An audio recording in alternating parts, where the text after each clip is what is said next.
And what do you feel about some of the rumorings that have been happening with a lot of people in Southern California think that it already kind of came through in, like, say, December. Like, I remember my wife got super sick. My son got super sick in January.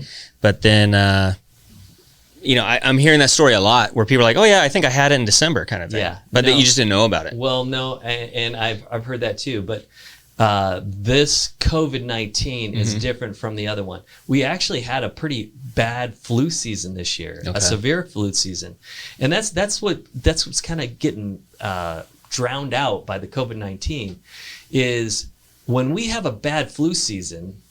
If you go to the hospital, the chances of you being able to get an ICU bed is very, very bad. I mean, a bad flu season will fill up ICUs.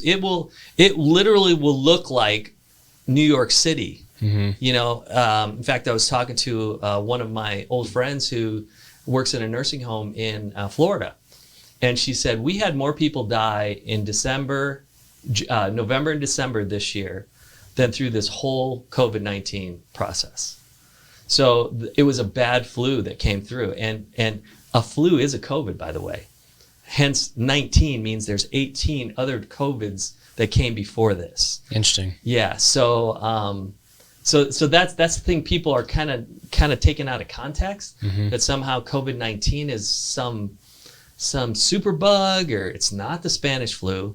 People who got the Spanish flu in 1918, literally, if you got on a train with someone with the Spanish flu, and it was a 10-hour train ride, 10% of everybody who came in contact with that person was dead by the time they got to their destination. Jeez. That was the Spanish flu. It literally would kill 10% of everybody who contracted it, and some as high as 20%. Wow. So we're not seeing those numbers. I mean, we're seeing a 0.00, death rate, and usually those are all with comorbidities. So, you can't equate this to the Spanish flu. When this first happened, I was actually doing some research on the Spanish flu, so I kind of agreed with all the shutdown and everything, because that's something they didn't do with the Spanish flu, and a lot more people died because of that. So I was more okay with just saying, okay, let's cool our jets, let's see what this is. But then the data started rolling in, and that's what I think has got everybody upset out there, is all the data and the science that they keep touting as we got to do this through data and science. The data and science are saying something totally different from what they're saying. Right. And that's what's got everybody so frustrated. And that's what I want to hit on next is that can we even trust the data? Because there's a lot of these hospitals, and I won't, there's hospitals out there that, the joke is, oh, the guy died in a car accident due to COVID-19 kind of thing, right? So it's like they're inflating numbers because I guess they get extra money from the government to do so. Well, I actually quizzed Darlene from Temecula Valley Hospital, CEO. I said, so what is the story on that? And she says, absolutely not. We do get paid $1,000 extra if someone has to go on a respirator. But the cost of that respirator is way more than the $1,000 they receive. So these numbers of 13,000 or 39,000. I mean, that's what I heard. Yeah. There's so many numbers floating out there. She says totally not true.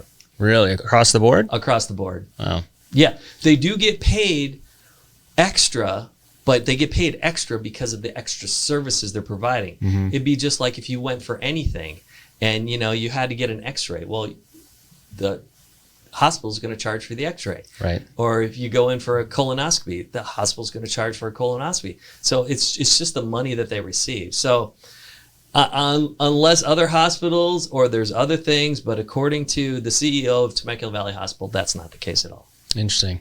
Because I had someone very close to me where her brother was going in for a heart surgery operation, and then whatever it was, they said basically you need to go home because there's no hope for you, basically, kind of on death's door kind of thing, right? And so on his medical papers, they put COVID, but she's like, well, did you even test him for the COVID? They're like, well, no, but don't worry about it. We'll get extra money for it. And so she ran it up the pole, and this was over in Arizona. So, well, Yeah. So hopefully they're not toying with the numbers. But it just seems like people are getting really tired of being stuck in place. Kind of I see people getting to the point where they're tired of being told what to do. And that good old American spirit kicks up and we're like shaking our fist. Yep. So what